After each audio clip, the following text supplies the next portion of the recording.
வேலூர் மாவட்டம் ஆரணி சாலையில் சென்று கொண்டிருந்த அரசு பேருந்து நடுவழியில் பழுதாகி நின்றதால் பயணிகள் அவதிக்குள்ளாகினர். சங்கரன்பாளையம் பகுதியில் சென்று கொண்டிருந்த அரசு பேருந்து திடீரென பழுதாகி நின்றது. பேருந்தை இயக்க ஓட்டுநர் செய்த முயற்சிகள் தோல்வியில் முடிந்த நிலையில் பயணிகள் மற்றும் அங்கிருந்த ஆட்டோ ஓட்டுநர்கள் பேருந்தை பின்னால் இருந்து தள்ளிவிட்டனர். பின்னர் பேருந்து இயங்கியதை அடுத்து பயணிகள் பேருந்தில் ஏறிச் சென்றனர். அரசு பேருந்தில் பயணிக்கும் போது பேருந்து எப்போது எங்கு பழுதாகி நிற்கும் என்ற அச்சத்திலேயே பயணம் செய்வதாக பொதுமக்கள் வேதனை தெரிவித்தனர். திறனற்ற திமுக அரசின் போக்குவரத்து கழகம் இதுபோன்று அரசு பேருந்துகளை முறையாக பராமரிக்காமல் பயணிகளின் வாழ்க்கையோடு விளையாடி வருவது அதிகரித்து வருவதாக மக்கள் குற்றம் சாட்டுகின்றனர். திண்டுக்கல் மாவட்டம் பழனி அருகே நகர்ப்புற வாழ்விட மேம்பாட்டு வாரியம் சார்பில் கட்டிக் கொடுக்கப்பட்ட வீட்டின் மேற்கூரை பெயர்ந்து விழுந்ததில் ஒருவர் காயமடைந்தார். கீரனூர் பேரூராட்சியில் கடந்த 2009ஆம் ஆண்டு திமுக ஆட்சியில் 200 வீடுகள் கட்டப்பட்டு பயனாளிகளுக்கு வழங்கப்பட்டது.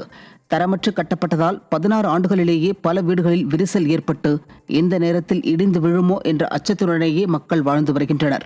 இந்த நிலையில் செல்வராஜ் என்பவரது வீட்டின் மேற்கூரை பெயர்ந்து விழுந்ததில் அவருக்கு முதுகில் காயம் ஏற்பட்டுள்ளது. வீடுகளின் நிலை குறித்து விடிய அரசின் அதிகாரிகளிடம் பலமுறை புகார் அளித்தும் அவர்கள் எந்தவித நடவடிக்கையும் எடுக்கவில்லை என்று குடியிருப்பு வாசிகள் குற்றம் சாட்டியுள்ளனர். உலக நீர் தினத்தையொட்டி நெல்லை மாவட்டத்தில் அதிமுக மாநகர் மாவட்ட செயலாளர் தச்சை கணேசராஜா கால்வாய்களை நேரில் ஆய்வு செய்தார். முன்னாள் முதலமைச்சர் குடிமராமத்து நாயகன் எடப்பாடி கே பழனிசாமி ஆட்சியில் முறையான குடிமராமத்து பணிகளால் அழகாக இருந்த வாய்க்கால்கள் எல்லாம் திராவிட மாடல் ஆட்சியில் அசிங்கமாகவும் சாக்கடையாகவும் மாறிவிட்டதாக அவர் குற்றம் சாட்டினார். மேலும் திமுக ஆட்சியில் பெயருக்குத்தான் திட்டங்கள் என்றும் எந்த திட்டங்களும் மக்களை சென்றடையவில்லை என்றும் அவர் குற்றம் சாட்டினார். இந்த ஆய்வில் அதிமுக தகவல் தொழில்நுட்ப அணி மாவட்ட செயலாளர், மாணவர் அணி மாவட்ட செயலாளர் உள்ளிட்ட கழக நிர்வாகிகள் பலர் உடனிருந்தனர். தருமபுரி மாவட்டம் பாப்பிரெட்டிப்பட்டி அருகே சுமார் 10 லட்சம் ரூபாய் மதிப்பீட்டில் கட்டப்பட்ட சுத்திகரிக்கப்பட்ட குடிநீர் நிலையத்தை அதிமுக சட்டமன்ற உறுப்பினர் கோவிந்தசாமி திறந்து வைத்தார்.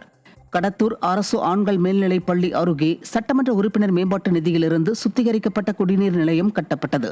சுமார் 10 லட்சம் ரூபாய் மதிப்பீட்டில் கட்டப்பட்ட சுத்திகரிக்கப்பட்ட குடிநீர் நிலையத்தை பொதுமக்கள் பயன்பாட்டிற்காக அதிமுக சட்டமன்ற உறுப்பினர் கோவிந்தசாமி ரிப்பன் வெட்டி திறந்து வைத்தார். இதில் அதிமுக நிர்வாகிகள், தொண்டர்கள் மற்றும் பொதுமக்கள் ஏராளமானோர் கலந்து கொண்டனர்.